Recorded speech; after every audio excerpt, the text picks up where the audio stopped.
Hello hello भाई लोग, तो कैसे हो आप लोग? कैसे हो मेरे को कमेंट बॉक्स में जरूर बताना। और मेरे भाई, तेरा पेपर कुछ ही दिन में आने वाला है। अगर तू अब तक सीरियस नहीं हुआ है और तूने अब तक सिर्फ फोन ही चलाया और मौज मारी है, तो मेरे भाई ये वीडियो देख ले। तेरे को मैं बहुत टेंशन फ्री कर दूंगा। क्यों भाई साहब? तेरे को भाई समझ के बोल लूंगा ये बात। भाई समझ जा, हो जाएगा। जो जो मैं कहने वाला हूँ ना, वो कर, वो बातें मान लियो।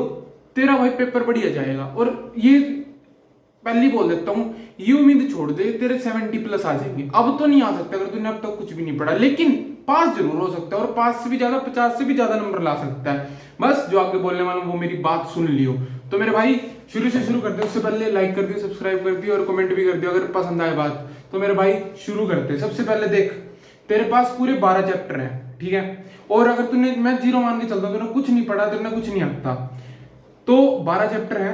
सबसे पहले एक काम कर, चैप्टर 1, चैप्टर 2, चैप्टर 3 रजत रोड़ा सर की जीएनजी वीडियो उठा, खत्म कर और हो जाएगी भाई। आधे दिन 6 घंटे भी मुश्किल से लगेंगे तेरे को वो करने में, लेकिन उसमें कैच है। तेरे को वीडियो देखनी है, डन। बुक में मार्क करना है उसको। बुक में हर एक वीडियो वीडियो चलाई, तूने पॉइंट पढ़ा, पॉइंट को जैसे वीडियो चल रही है तूने पॉइंट देखा, अच्छा ये चीज है। तेरे को जब उसने सारा को पॉइंट करा दिया ना सर ने, पॉइंट को छोड़, उसको वीडियो को रोकना है, पढ़ना है उसके अंदर क्या चीज है, समझने की कोशिश करनी है। तभी बोल रहा है 6 घंटे लगेंगे, ये चीज करनी है। और फ्यूल के प्रिंसिपल्स भाई, तू एक काम करियो, सिर्फ एक काम करियो। फ्यूल्स के प्रिंसिपल की सिर्फ जो हेडिंग होती है ना, जैसे कि डिवीजन ऑफ वर्क, और शॉर्ट फॉर्म होती है dead U C I cross, किसकी है बताना मेरे को। ये dead U C I cross की है, फ्यूल की, जिसमें तुम लोगों को 14 प्रिंसिपल्स बताए हैं। बहुत आसान ट्रिक है, समझ लेना, ठीक है। यहां से लिख दिया तुमने हर एक चीज, उसके साथ उसकी वो जो लिखते हैं ना, उसके अंदर क्या क्या चीजें, डी से division of work, division of command, division of unity, ये चीज लिख दी तुमने। उसके बाद ना डिवीजन जैसे तुमने अपना लिख दिया, तो उसके आगे ना ब्रैकेट में शॉर्ट्स में बताने की कोशिश करो कि इसके अंदर क्या है। कि जैसे एक बंदे की बात माननी, हिंदी में एक बंदे की बात माननी है, एक प्लान होना चाहिए, रिम्यूनरेशन होना चाहिए इंप्लॉइज को, हर एक चीज देनी चाहिए, यूनिटी ऑफ कमांड, ऐसे ऐसे लिख के भाई जब तू लास्ट में जाकर रात को रिवीजन मारेगा ना पेपर से एक दिन पहले, तेरे को पता रहेगा, अच्छा बेटे इसके अंदर ये ओके, ये लिख दूंगा। और मेरे बैक बेंचर्स पे मेरे को पूरा विश्वास है, वो ग्रंथ लिखने में तो नंबर 1 है। उसके बाद मेरे भाई तेरे को जो जो 2 बात बोल दी, उसके बाद दूसरी बात, तीसरी बात, तेरे को सारे पॉइंट्स लिख के देखने हैं। कैसे भाई? जैसे इंपॉर्टेंस के पॉइंट्स हैं, मैं तेरे को प्लानिंग का हिसाब से लेके चलता हूँ, और कोऑर्डिनेशन के पॉइंट्स, हर एक क्वेश्चन कोऑर्डिनेशन तो भाई अच्छी तरह कर लियो, पेपर में तेरे को क्वेश्चन का नंबर मिल जाएगा। मैं जो मैं बोल रहा हूँ वैसे वैसे कर ले। जैसे प्लानिंग है, एग्जांपल प्लानिंग के फीचर्स बताने हैं, तो प्लानिंग की डेफिनेशन तो तू चाहे जान ना जान, बस समझ ले, पेपर में अपना लिख दियो। तो मेरे भाई एक काम करियो, जैसे फ्यूचरिस्टिक प्रोसेस है, ठीक है, फ्यूचरिस्टिक प्रोसेस हो गया।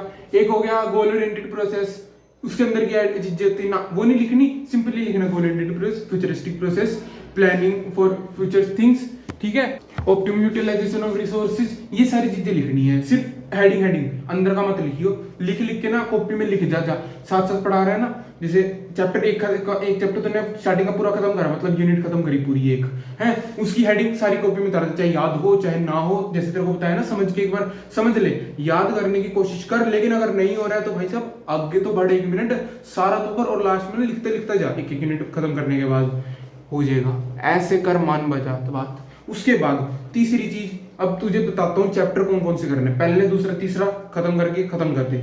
उसके बाद तेरे को 12वां करना पड़ेगा, कंज्यूमर प्रोटेक्शन, बहुत छोटा सा एक्ट है, हर एक चीज लिखनी पड़ेगी, इसमें ज्यादा लिखने का है। उसके बाद तेरे को करना प्लानिंग, कंट्रोलिंग, छोटे छोटे चैप्टर बता रहा हूँ पहले, कंट्रोलिंग और हाई वेटेज का है। उसके बाद डायरेक्टिंग, आसान है, लेंथी ये मानता हूँ, लेकिन आसान बहुत ज्यादा है, बहुत ज्यादा आसान है, कोई दिक्कत की बात नहीं है। उसके बाद तुम्हारे पास आता है क्या, ऑर्गेनाइजिंग और स्टाफिंग। ये 2 ऐसे चैप्टर हैं जो, स्टाफिंग तो देख लेंथी बहुत है, ऑर्गेनाइजेशन लेंथी है और मुश्किल भी है। हाँ मैं कहता हूँ ये मुश्किल है, थोड़ा सा टफ है, मीडियम लेवल का, लेकिन अगर थोड़ा सा समझ के करे ना, ये हो जाएगा। अगर तेरे को ऑर्गेनाइजिंग आसान लगता है ना, और होता है, सच में होता है भाई साहब, तू फोड़ सकता है सारा कुछ, बढ़िया है ये। और इसमें से नंबर में से आता है, और फॉर्मल और इनफॉर्मल वाले पढ़ लियो जरूर, आता है उसमें से, ठीक है।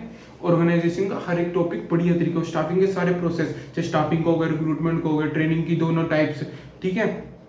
चाहे सिलेक्शन का प्रोसेस हो गया, मैंने अगर प्रोसेस पता है जानना है, मैंने सारी वीडियो बना रखी है, मैंने प्लेलिस्ट बना रखी है बिजनेस स्टडीज का सारे सौदे में, उसमें सब मिल जाएगा तेरे को, देख ले जाके। उसके बाद तुझे क्या करना है, सिर्फ पढ़ाई।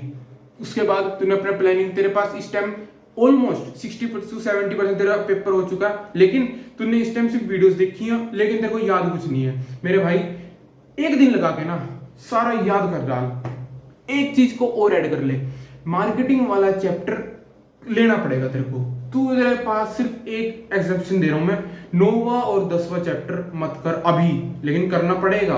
मैं बोलूंगा कि तेरे को करना पड़ेगा किसी भी हर हालत में। आज के दिन, आज तेरे को जो मैंने चैप्टर बताए हैं, 1st, 2nd, 3rd और 4th, 7th, 8th, 12th, अगर तेरे को ऑर्गेनाइजिंग और स्टाफिंग आसान लगता है उनमें से कोई एक, और 11th चैप्टर मार्केटिंग का, वो तेरे को करना पड़ेगा याद अच्छी तरह, सारा करना। देख मेरे भाई, इंपॉर्टेंट टॉपिक्स तू देख सकता है, मैं शॉर्ट्स में इंपॉर्टेंट टॉपिक्स ना मैंने क्वेश्चंस बताए थे, कौन कौन से इंपॉर्टेंट चीजें हैं, तेरे को बिजनेस स्टडी के सारे सौदे वाले प्लेलिस्ट में मिल जाएगा। मैंने सब बता रखा मेरे भाई, सारी वीडियो बनाकर मैंने रख रखी उधर, सब मिल जाएगा, देख लियो।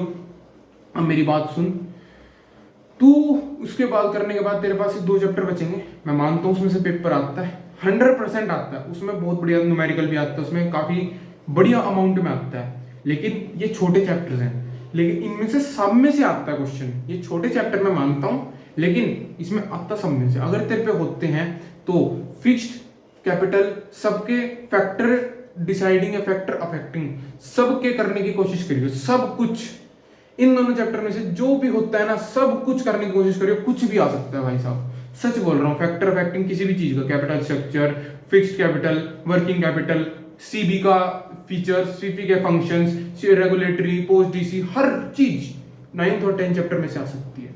मेरे भाई तेरे को एडवाइस दे रहा हूँ, 9th और 10th चैप्टर को छोड़कर बाकी सारे चैप्टर तेरे को करने पड़ेंगे अभी के अभी, अगर तेरे को अच्छे ढंग के नंबर लेके आने हैं। तेरे को 1 दिन या 2 दिन निपटाने पड़ेंगे, और अगर लास्ट में जाकर तेरा ये हो रहा है कि भाई मेरे को याद नहीं हो रहे, भाई कांड हो जाएगा, कांड हो जाएगा, करने पड़ेंगे, जो मर्जी हो जाए। मैंने सीक्वेंस बता दिया किस किस में, 1st, 2nd, 3rd, 12th, 4th, 8th, 7th, 6th और 5th, इस ऑर्डर में कर, और फिर 11th लास्ट में, ठीक है, ये ऑर्डर में कर। और तेरे पास आज को और कल का दिन है, इसको कर ले। लास्ट दिन में तेरे पास ये पोजीशन होगी, तेरे को सारा याद है।